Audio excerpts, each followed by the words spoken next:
जय श्री हरि। ओम नमो भगवते वासुदेवाय।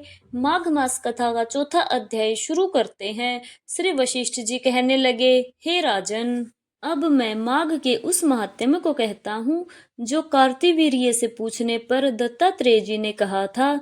जिस समय साक्षात विष्णु के रूप श्री दत्तात्रेय जी सत्य पर्वत पर रहते थे, तब महेशवती के राजा सहस्त्र अर्जुन ने उनसे पूछा कि हे योगियों में श्रेष्ठ दत्तात्रेय जी, मैंने सब धर्म सुने, अब आप कृपया करके मुझे माघ मास का महात्म्य कहिए।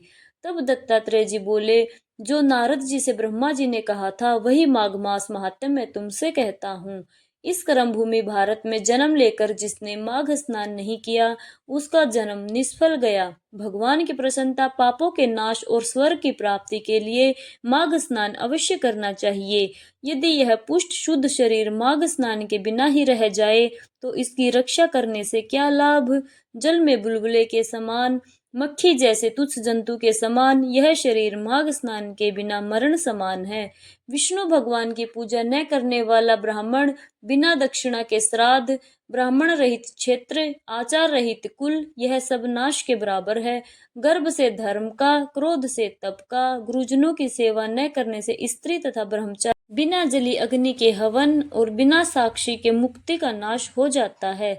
जीविका के लिए कहने वाली कथा, अपने लिए ही बना हुए भोजन की क्रिया, शूद्र से भिक्षा लेकर किया हुआ यज्ञ तथा कंजूस का धन, यह सब नाश के कारण है। बिना अभ्यास और आलस्य वाली विद्या, असत्य वाणी, विरोध करने वाला राजा, जीविका के लिए तीर्थ यात्रा, जीविका के लिए व्रत, संदेह युक्त मंत्र का जप, व्याग्रचित होकर जप करना, वेद न जानने वाले को दान देना, संसार में नास्तिक मत ग्रहण करना, श्रद्धा बिना धार्मिक क्रिया, यह सब व्यर्थ है। और जिस तरह दरिद्र का जीना व्यर्थ है, उसी तरह माघ स्नान के बिना मनुष्य का जीना व्यर्थ है।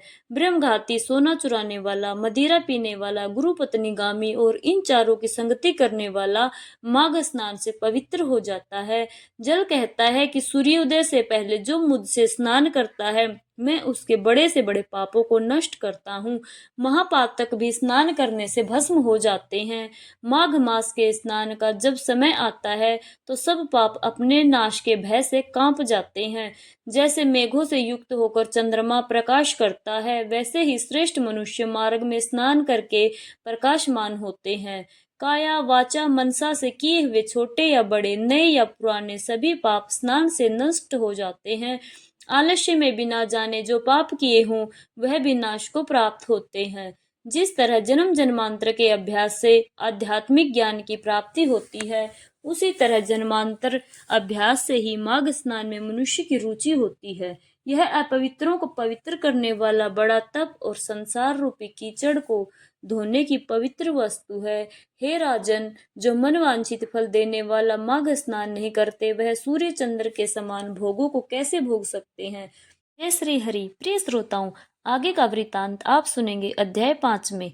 अगर आपको हमारी ये वीडियो जरा सी भी पसंद आई है तो लाइक, कमेंट, शेयर जरूर करें और चैनल को सब्सक्राइब करना न भूलें। जय श्री कृष्ण। राधे राधे।